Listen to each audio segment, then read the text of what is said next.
Alors bonjour à tous, on est parti du coup pour la partie analyse. Donc on commence directement avec le catalogue des fonctions à apprendre par cœur.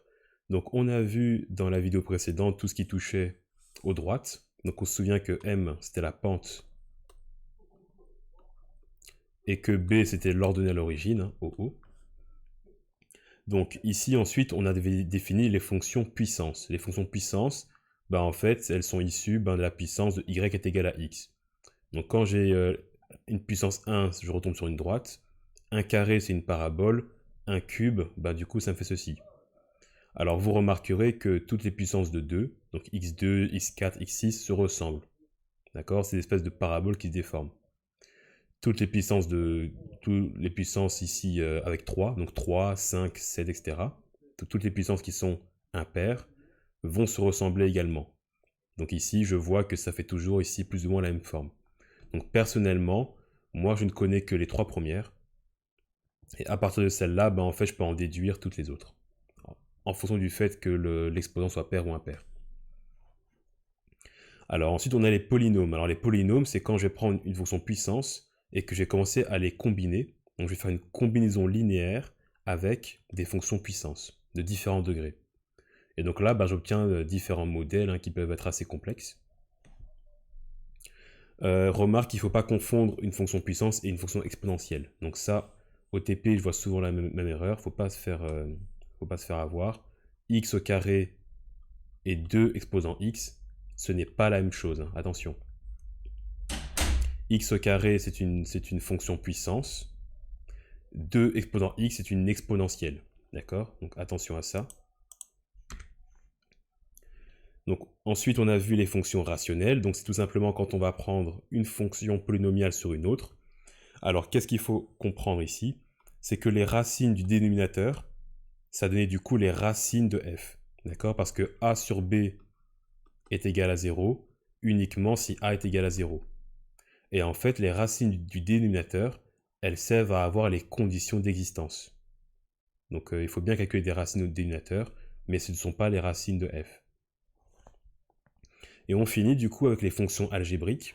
Donc une fonction algébrique, c'est une combinaison en fait, de toutes les fonctions qui existent. Alors je vais reprendre l'exemple que j'ai donné tout à l'heure. X au carré est une fonction polynomiale. 2 exposant x est une fonction exponentielle. Et x à la puissance racine de x est une fonction algébrique. Donc attention que ici, ça donnera 3 dérivées totalement différentes, qui n'ont rien à voir l'une avec l'autre. Donc on continue avec les fonctions trigonométriques. Donc on a vu en classe comment les tracer. Il suffisait juste de tracer un cercle trigonométrique et de regarder. Lorsque mon angle vaut 0, cos est égal à 1. D'accord? Donc je regarde bien. Lorsque mon angle vaut 0, cos est égal à 1. Puis lorsque mon angle vaut pi demi, cos est égal à 0. Donc ici j'ai bien ça. Et je continue, ainsi de suite. Donc lorsque j'ai pi, mon cos il vaut moins 1. À 3 pi demi, il vaut 0. Et à 2 pi, il revient au point initial, c'est-à-dire 1. Donc c'est un petit peu la même chose ici pour sinus. Sauf qu'en 0, mon sinus vaut 0. Donc on avait dit que sinus et cosinus, c'était des fonctions qui étaient semblables, c'est juste qu'il y avait une translation. Donc comment on avait écrit ça en TP? Sinus x, c'était simplement en fait cosinus de x plus pi demi.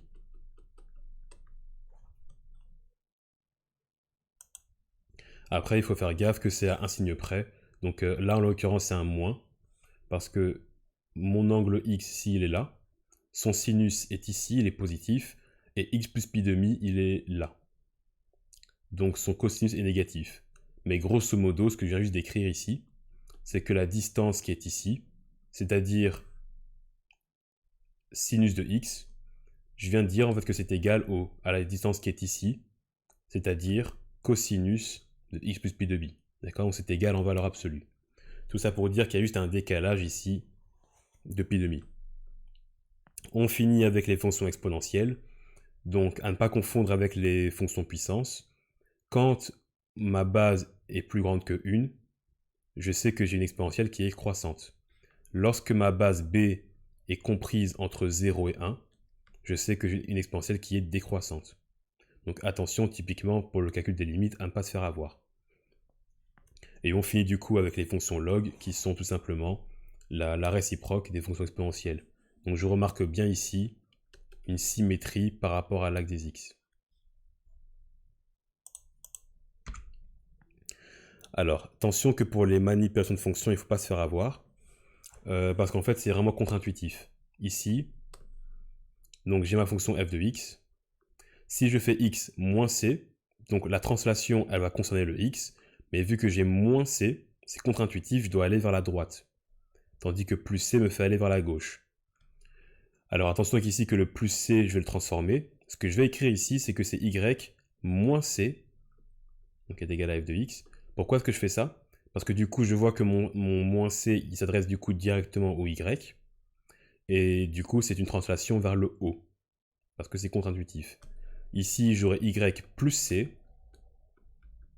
Et donc, je sais que c'est une translation qui va aller vers le bas. Donc ici, il faut aussi faire attention par rapport au moins. Donc typiquement, quand je vais avoir ici moins x, ça va faire une symétrie par rapport à y. Et quand je vais avoir mon moins y, parce que quelque part ce que j'ai écrit ici, c'est moins y est égal à f de x, ça me fait une symétrie par rapport à l'axe des x. Et pour finir avec les compressions, quand je vais multiplier ici ma fonction par c, c'est comme si j'avais ici y sur c est égal à f. Donc je divise par c, et vu que c'est contre-intuitif, je ne comprime pas, je dilate. Donc ici il s'agit d'une dilatation selon y. Et idem ici, je peux réécrire ça comme étant cy est égal à f. Et comme c'est contre-intuitif, je sais que je ne dilate pas, je comprime. Alors pour tout ce qui est asymptote, c'est absolument pas à connaître par cœur. Il suffit juste de faire un schéma. Quand je vais faire ici mon schéma, je me rends compte que lorsque mon x tend vers un point et que ma fonction elle tend vers l'infini, j'ai bien une asymptote qui est horizontale. Verticale, excusez-moi. Asymptote horizontale, c'est l'inverse. Ça veut dire que lorsque mon x tend vers l'infini, ma fonction, elle, en fait, elle tend vers un chiffre. Donc à un moment, y se stabilise vers un chiffre. Alors, tout ce qui était asymptote oblique, il fallait calculer en 2 étapes. Donc, je commençais d'abord par calculer la pente. Vu que je calcule ma limite en l'infini, mon p devient négligeable. Donc, je sais que je peux l'enlever.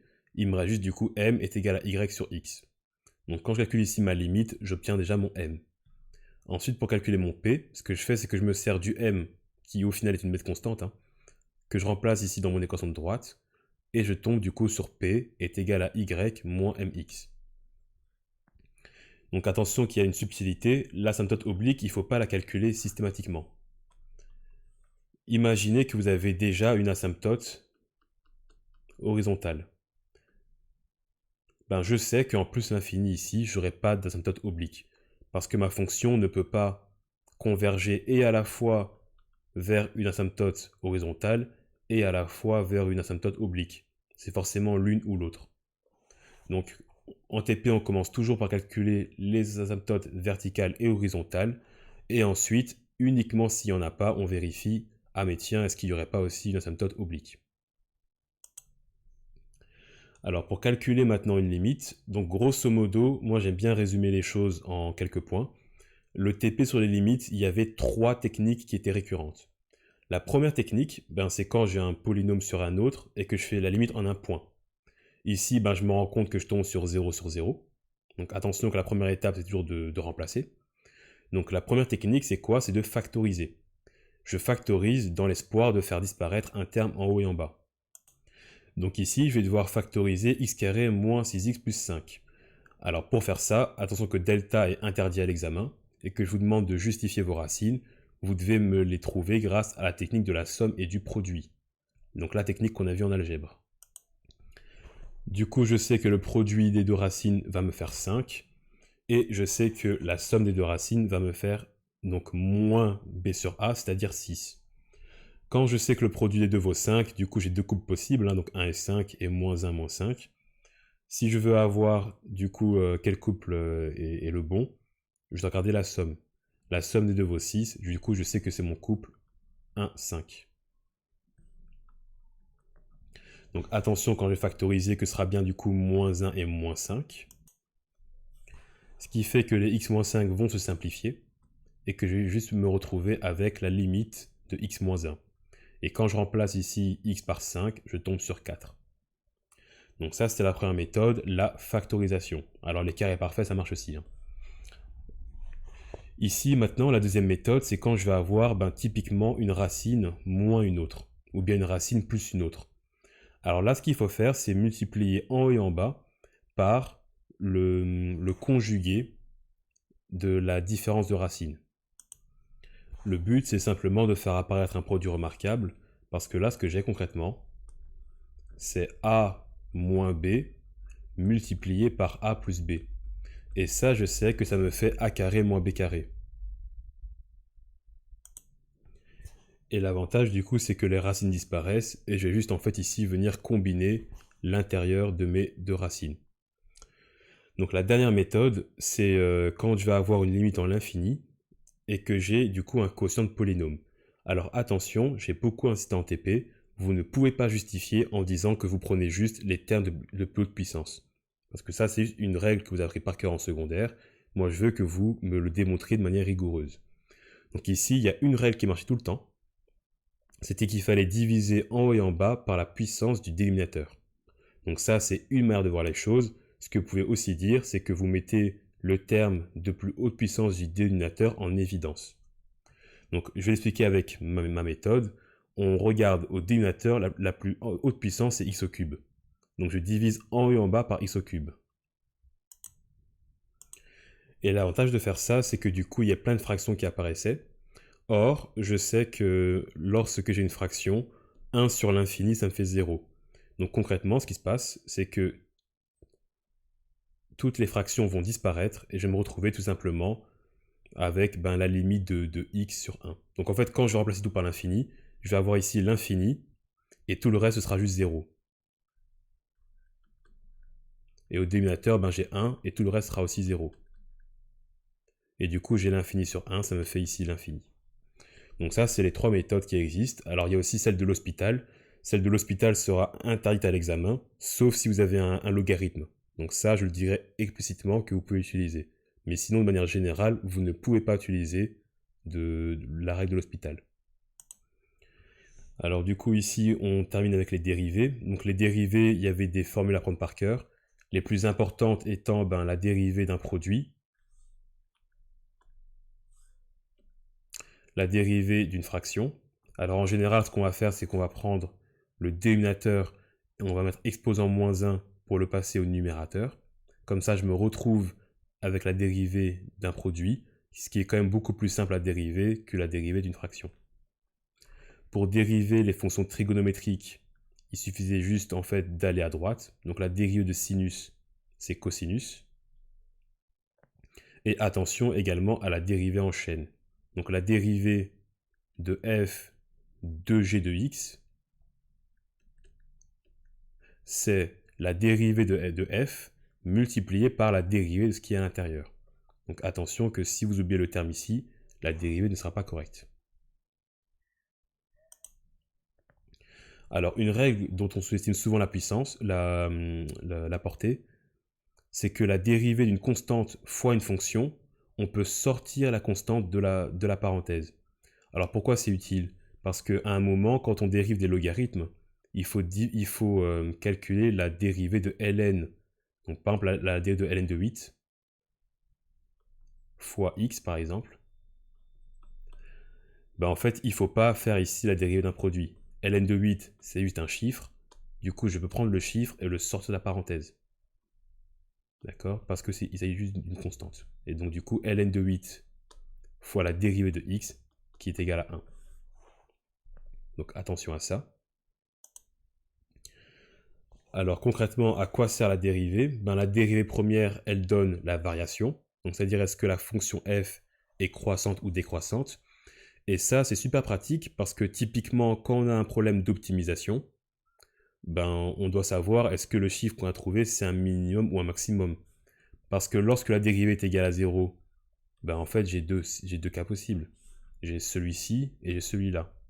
Alors comment je sais si je suis à min ou un max? Je regarde. Si la dérivée est positive avant et négative après, j'ai un maximum. Si la dérivée est négative avant et positive après, j'ai un minimum. Remarque que la dérivée peut être nulle sans que j'ai un min ou un max. Je reprends l'exemple de la fonction x au cube. En 0, ma dérivée est égale à 0, et pourtant c'est ni un maximum local, ni un minimum local. D'accord? Donc attention à cette subtilité. La dérivée seconde, elle va donner ici la concavité. Donc lorsque la dérivée seconde est positive, ma concavité est vers le haut, sinon elle est vers le bas. Et on finit avec le théorème le plus important de l'analyse, c'est le théorème de Fermat. Ce théorème vous dit que, en fait, j'ai un maximum ou un minimum si f' est égal à 0. Donc ça veut dire que lorsque je vais être face à un problème d'optimisation, tout ce que je vais devoir faire, c'est dériver la variable et ensuite l'égaliser à 0. Donc tout problème d'optimisation peut être résolu en 3 étapes. La première étape d'abord, c'est de faire un schéma et de poser les variables. Donc ici on me demande de trouver l'aire du plus grand rectangle qu'on peut inscrire dans un demi-cercle de rayon R. Donc ici on me dit que j'ai un demi-cercle de rayon R. Et ici on me dit que j'ai un rectangle qui est inscrit dans ce demi-cercle. Donc je suis venu poser ici un point P de coordonnées x, y. Attention que c'est à moi de venir définir x et y. D'accord? Ils ne sont pas deux dans l'énoncé. Donc pour les exercices de géométrie, il y avait une astuce. La plupart du temps, on pouvait passer en coordonnées polaires. Donc on devait poser un angle θ ici, ce qui permettait d'écrire en fait les équations paramétriques du coup de mon point. Donc ici, ce que j'ai, c'est que x est égal à r cos θ et que y est égal à r sin θ.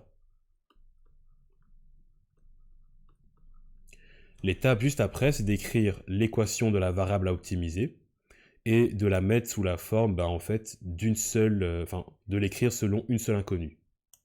Donc concrètement ici j'avais l'aire en fonction de x et de y, donc c'est 2x fois y, et je me retrouve avec l'aire en fonction de θ. Donc une fois que j'ai écrit mon équation de la variable à optimiser, je vais tout simplement ici la dériver et la mettre égale à 0. Et ça c'est grâce en fait au théorème de Fermat. Alors avant de dériver, je me rends compte que je peux faire ici une petite simplification, puisque 2 cosinus sinus, ça me fait sinus de 2θ. Donc maintenant, ce que je dois dériver, c'est simplement sinus, et pour dériver sinus, je sais que ça fait cosinus. Alors attention qu'il y a un 2 qui apparaît, étant donné que je dois aussi dériver ce qu'il y a à l'intérieur de la fonction. Et je me retrouve avec l'équation cosinus de 2θ est égal à 0. Ceci, c'est une équation trigonométrique. Donc pour la résoudre rigoureusement, je dois faire un cercle trigonométrique. Grâce à mon cercle, je me rends compte que les angles qui marchent, c'est pi demi et moins pi demi. Du coup, mon angle θ, c'est pi sur 4. Et du coup, attention que souvent ici, dans les problèmes, je vais me retrouver avec deux variables qui vont marcher. Pour savoir laquelle je vais prendre, je dois tout simplement le remplacer dans mon équation de l'aire. Donc l'équation qui est ici. Et là, je me rends compte que si je mets θ est égal à, à moins pi sur 4, mon R est négative, ce qui est impossible. Du coup, ma réponse, c'est θ est égal à pi sur 4. Et attention qu'il faut bien répondre à la question. Donc ici, on me demande de trouver l'air. Du coup, l'air, donc c'est l'air en pi sur 4 qui sera maximal. C'est tout simplement égal à R au carré fois sinus de 2 pi sur 4. Sinus de 2 pi sur 4, c'est sinus de pi demi. Ça me fait 1. Et donc la plus grande R, en fait, c'est quoi? C'est R au carré. Et donc là, j'ai répondu à ma question.